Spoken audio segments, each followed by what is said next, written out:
Tonight, Penn State Health is expanding quality health care across our region while continuing to provide exceptional service to every patient and their families. Learn about the successes of the past year and their plans to continue giving back to the community in the year ahead on this ABC 27 special presentation, The Gift of Good Health, sponsored by Penn State Health. Good evening, I'm Deborah Pinkerton. Penn State Health has been a leader in giving our community the gift of good health. Over the next half hour, we'll look back at some of the many accomplishments of the past year, including the growth of Penn State Health, the success of the No Shave November campaign, special moments captured by a Penn State Health photographer, and the first baby born at Hamden Medical Center's new Women and Baby Center. It has definitely been quite a year of growth for Penn State Health. Joining us right now is Dr. Peter Dillon, Executive Vice President and Chief Clinical Officer at Penn State Health. Dr. Dillon, thank you for being with us. Good evening, Deborah, and thank you for having me on the show. As you reflect on the past year, what are you most proud of? You said it in your beginning, the amazing accomplishments that have taken place in Penn State Health through the year, and that is purely dedicated to the compassion and greatness of our people.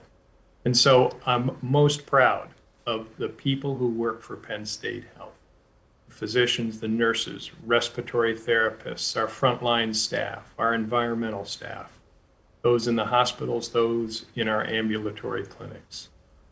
They have treated hundreds of thousands of patients. We have gone through a COVID surge.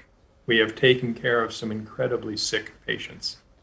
And it's my colleagues and it's everyone associated with Penn State Health that makes me the most proud at this time of year. And you really have expanded services this year with the medical group offering more primary care locations throughout the region. Why don't you talk to us about that? One of the premier and really driving concerns of ours and our commitment is to the health of our community. And we are doing that by expanding our clinical footprint, by building out doctors' offices, by expanding doctors' offices. So everyone in our community has the opportunity to have the access to a Penn State Health physician, someone who can take care of their family, someone who can take care of them through primary care. And when they need specialty care, they can be referred to our specialists throughout the Penn State Health system at any one of our hospitals. Now, Penn State Health opened the Penn State Health Hamden Medical Center. It is certainly a beautiful building that opened in October. Why don't you talk to us as far as bringing this to viewers on the West Shore? Yeah, it's an amazing building and really state of the art.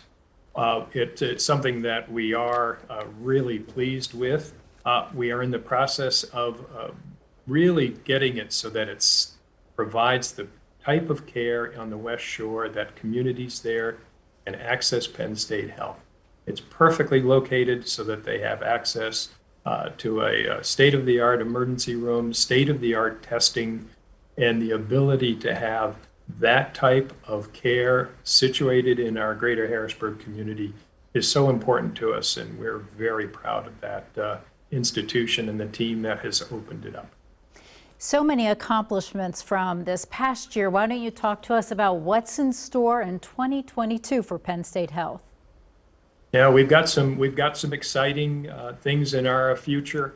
And of course, I do have to mention, look, COVID's going to be in our future, and we want everyone to take advantage of our vaccination sites, our booster sites, which we will continue to be supporting throughout our systems.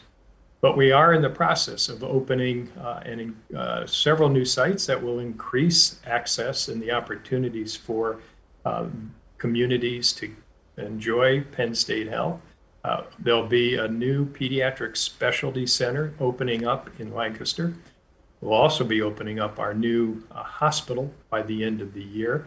And of course, we continue to recruit the top-notch physicians and nurses and staff so that we can expand our programs and further develop the type of care that we want everyone to be able to have access across the mid-range of the Commonwealth. Now, Dr. Dillon, you did mention COVID, and that is something that is happening around us. Now, to give ourselves the gift of good health, we need to keep up with our physicals and screenings and all of that. Tell us why that's so important. Well, and it's perfect with your theme of gift of good health. The challenges that we have with COVID haven't gone away, and indeed, as everyone I'm sure is aware, we are still battling it, and we need everyone. If you haven't had your vaccination, please get it. If you haven't gotten your booster, get it when you qualify for it. Please pay attention to the FDA and CDC guidelines around COVID preventive techniques. We still need to mask, and we still need to wash our hands and avoid crowds, and wear your mask even indoors now, because the virus is still with us. But stay in touch with your family physician. If you haven't seen your family physician in the last year or two, reach out to them. See if they want you to see you to come back in for a physical, a wellness check.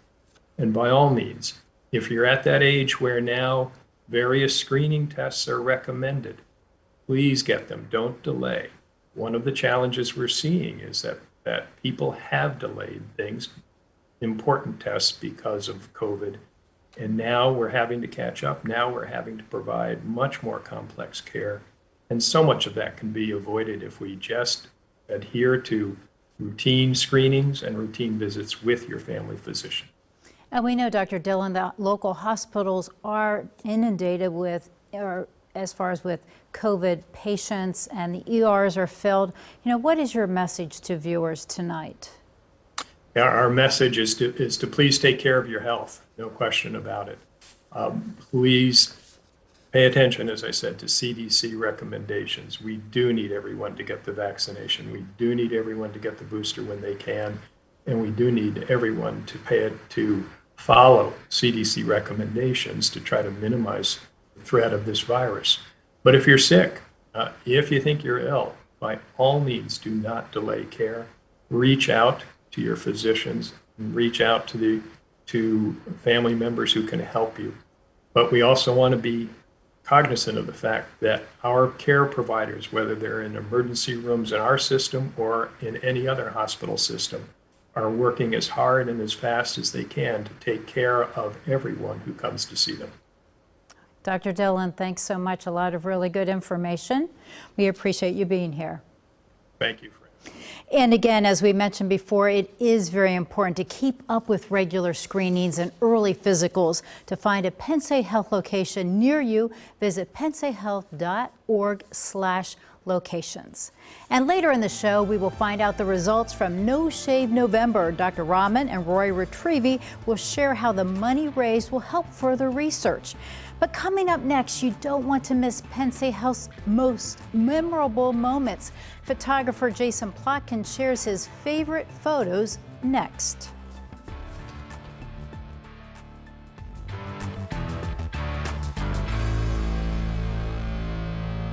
This is Harrisburg and Hershey, West Shore and Wyomissing, Lancaster and Lingelstown. This is hard-working people, growing families, and Friday night lights. This is hope, heart, and heroes. This is our community at its best. This is the health we need to live the way we want. This is Penn State Health. Learn more at thisisPennStateHealth.org.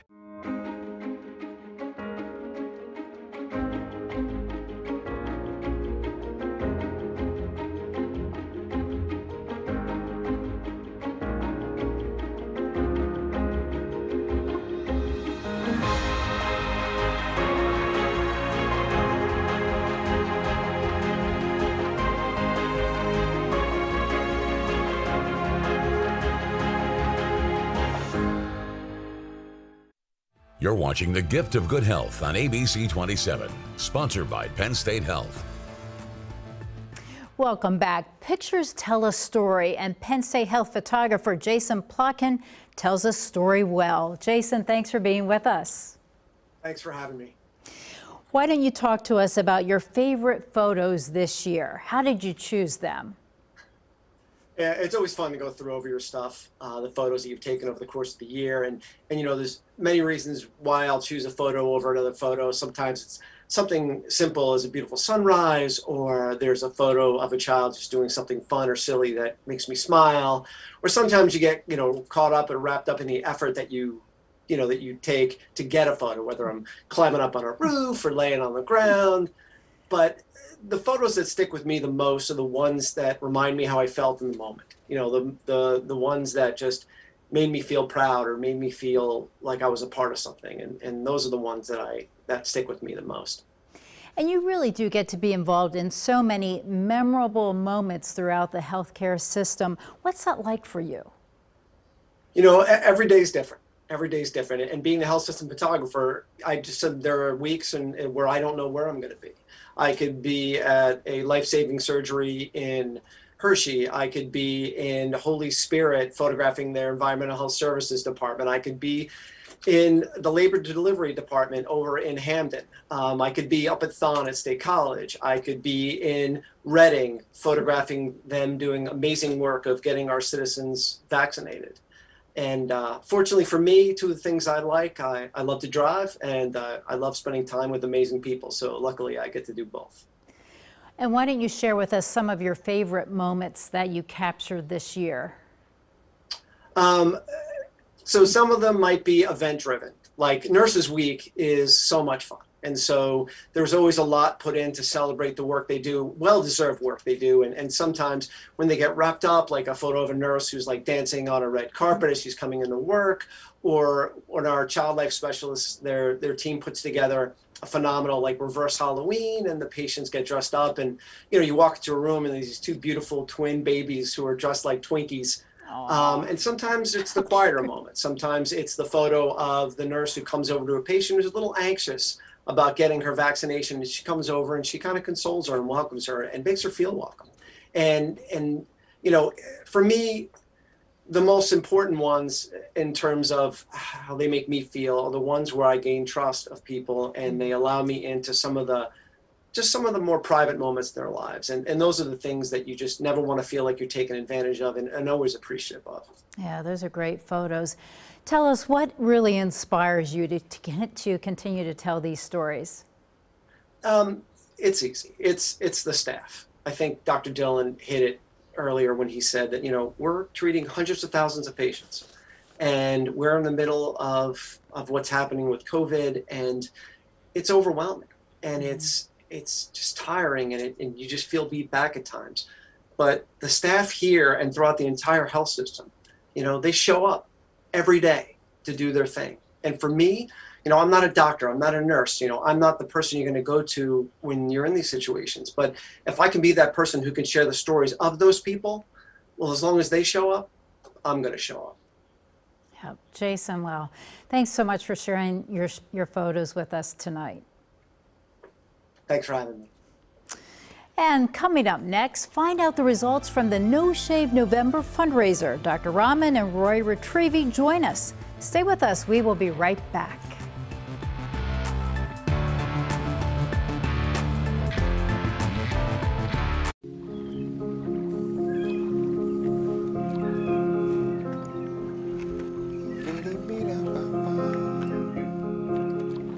This is Dave's piece. That's what I'm talking about right there.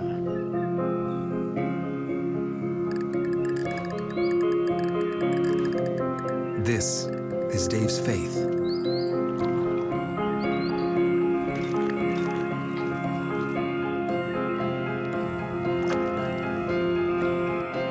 This is Dave's second chance.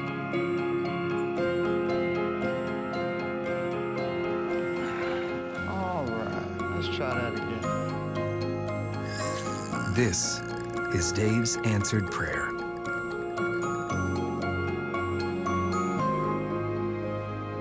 This is Penn State Health Heart and Vascular.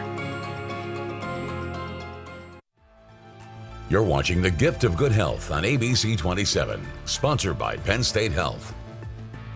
Welcome back. Mid-Penn Bank and Penn State Health have teamed up to raise money for cancer research. This is the 6th year the two have been working together. Let's take a look back. This partnership started about 5 years ago, back in 2016. In the very first campaign back in 2016, we raised $11,000, and we were happy with that number then.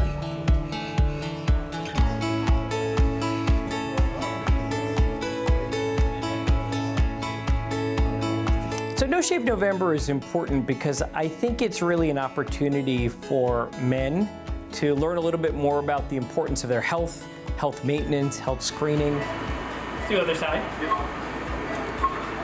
Come above this so we don't have to. What we raise comes back into the patients that we take care of, and I think that's important. I feel like when people see me and they say, I contributed to No Shave November last year, I can come back and say, that's great, let me tell you what we did. And I think that really resonates.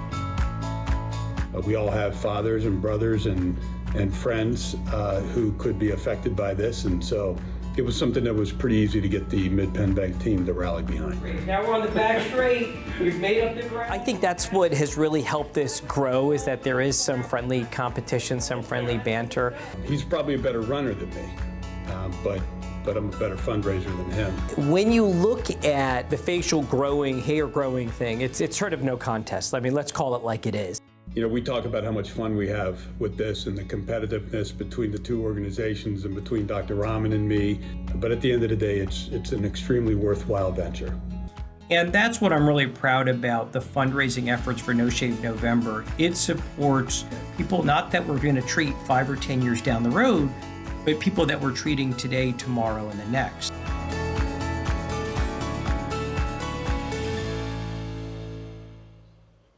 What a wonderful cause. Joining us is Dr. Jay Rahman, Chair of the Department of Urology, and Roy Retrieve, President and CEO of Mid-Penn Bank. Thanks for being with us this evening. Thanks for having us, Deborah. Happy holidays. Now, Roy, you have a long-standing relationship with Dr. Rahman and Penn State Health. Tell us why you're so passionate about this cause. Yeah, it goes back 6 years, and that passion is really driven by, you first start with the Mid-Penn Bank employees. They are a group of people who the cornerstone of their culture is to really give back to the community. You toss on top of that the fact that this is a cancer-related charity, and we really love battling cancer. And then the last part of the success is Dr. Rahman and his group down there in Hershey. They're really becoming known as one of the best urology groups in the country. So when we know our dollars are going to an organization that good, it just makes it all that much worthwhile. Now, Dr. Rahman, your efforts always bring awareness to the importance of men's health. Why is that so critical? Yeah, I think when you compare men to women, men are generally not very good about preventative health and preventive maintenance. Many don't see their primary care providers until they're having issues, and usually that means there's a bigger problem that may be afoot. And so our goal and our message is really that men need to be proactive with their health, and this is through screenings. Now, Roy, we know that you always set the bar high as far as the goal, as far as raising money. So did you reach your goal this year? We did. So as a reminder, last year we raised a little over $100,000. On Good Day PA earlier in November, I set the goal as $125,000. Yeah, wow. So Dr. Rahman's group stepped up to the plate big time. The Mid-Penn Bank employees stepped up to the plate. We had a great team of community partners. We had hundreds of very generous contributors. And I'm proud to tell you that after all that, we beat the goal. We ended up with $142,000. Wow, that is amazing. $42,000 more than last year. Wow, that is wonderful. And then, Dr. Rahman, why don't you talk to us about what does this gift do to help further research? Yeah, it's really a phenomenal gift and a phenomenal fundraising. And really, when you think about prostate cancer, we have several goals at Penn State Health. Provide the very best evidence-based care for our current patients, invest in research and clinical trials within our current framework, and really recruit thought leaders and experts from outside of central Pennsylvania and bring them here and bring their surgical and research expertise to benefit future patients. And funds like what we raise at No Shave November really are invaluable to invest in these efforts. And Dr. Rahman, you're also expanding your team to help further research. Talk to us about that. Yeah, we've been really fortunate this year to recruit several fellowship-trained urologic oncologists to bolster our research mission. And their focus is really in the realm of cancer genetics and genomics. So this means working with our cancer genetics group to create a genetic testing program for patients as well as families with urologic cancers, and then genomic profiling of these cancers in order for us to know what's wrong with these, what mutations are occurring, and how to develop targeted therapy. So it's really all really exciting stuff, and we're really fortunate to have recruited them. Great. Dr. Rahman, Roy, thanks so much. I'm sure you guys are already talking about next year. We are. We have a lot of exciting things. It's going to be back and better than ever. Okay, and we'll check back in with you. Thanks so much. And coming up next, meet the first baby to be delivered at Penn State Health Hampton Medical Center and learn about the labor and delivery team. Stay with us.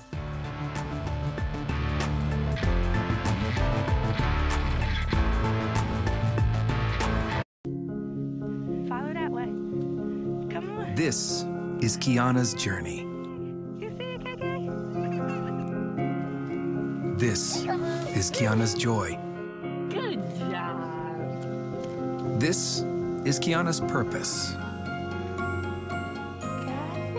This is Kiana's triumph. This is Penn State Health Obstetrics.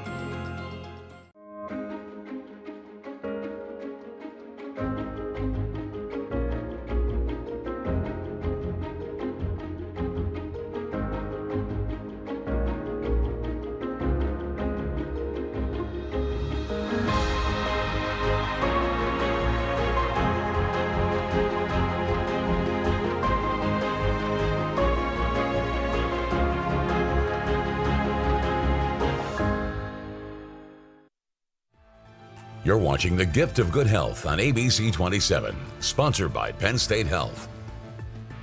Welcome back. Penn State Health Hampton Medical Center opened this year, and now new moms can deliver their best gift, a new baby on the West Shore. Joining me now is the Director of Nursing of Women's Health at Penn State Health Hampton Medical Center, Joe Arnold. Thanks for being with us. Hi, thank you for having me. Talk to us about your program. So I'll tell you, I love this labor and delivery unit. It is bright and spacious, just like Dr. Dillon was talking about earlier, and it is complete with a phenomenal nursing team that is going to help our moms and their families bring new babies into the world. We've got several large labor and delivery units, so mom and family can really spread out and have a good labor experience. And then after the labor experience is over, we've got multiple postpartum rooms where mom and family can settle in and learn to be a new family. And we were talking earlier about some really neat bassinets. Share that information with us. Oh, absolutely. So it seems so simple, but it's such a really interesting concept. So when we talk about safe sleep, we want our babies to be ABCs, alone, on their back, in their crib. And moms want to have their babies close to them in this newborn stage. So our bassinets are actually designed that they go right over the bed. So think of like a bedside table, but it goes right over bed. So mom and baby can be very close together while baby is still in that safe sleep environment. It's just a really great way to support bonding while keeping everybody healthy and safe. And you delivered the first baby at Hampton Medical Center just a few weeks ago. How exciting is that? How did that feel? Honestly, I still have goosebumps thinking about it. So the team has been preparing and planning to have that first cry. And as soon as you heard that first cry, I was there for it. We all got goosebumps and there were tears, and it was just so exciting that we had this beautiful delivery, a beautiful family, and a beautiful baby. It was just really, really exciting that all of the hard work that went into creating this team and this program, the fruits of our labors, really a successful outcome for her labor. Now, Jill, the patient experience really is critical for new moms. Why is that so important for your team? So the labor and delivery experience, the birth experience is something that families look forward to. It should be this joyful, beautiful event, and we have a privilege of being part of that. So we want to make sure that, mom and her family are included in her care, that she's really driving for her goals, that this is something that's really important to her. We want it to be safe, that everyone is being cared for with the highest level of evidence-based practice. We really want to make sure that this is a really great outcome and everybody is being heard and seen in this process. So when we think about the patient experience, it's everything we do is geared toward that patient experience, that she and her family are really satisfied with the care, and that it is safe. And what type of advice would you give women who are thinking about getting pregnant or who are already pregnant? What should they look for in a labor and delivery at a hospital? Absolutely. So when you're planning your delivery, thinking about is it a hospital that's close to my home? Because babies come when they want to come. They rarely are babies scheduled. So sometimes you've got to get there when you need to get there, something close. The benefit of actually Hampton is it's right off 81. Just like Dr. Dillon said, we're close, we're able to get to us from all over. So somewhere that's close to your home, somewhere that is going to really work with you, with your birth plan, with your family goals. So it's really important to pick places that make sense for what your goals are. And again, that's something that we work with our families all the time on what is important to them and how we can meet their needs. Okay, Jill, thanks so much. My pleasure. And we want to thank you for watching tonight. We send a special thanks to all of the healthcare employees who are working during this pandemic. But before we leave, we want to stress again how important it is to keep up with regular screenings and yearly physicals. For a Penn State Health location near you, visit pennstatehealth.org/locations. Once again, that's pennstatehealth.org/locations. Also, we want to remind you to join us in January 2022 for some very informative shows, including 2 special Good Day PA programs. On January 7th, the show will focus on important health screenings for 2022. And on January 14th, learn more about surgical weight loss. And on the evening of January 26th at 7:30, join us for a special looking at surgical innovations. Thanks again for watching tonight. We wish you good health.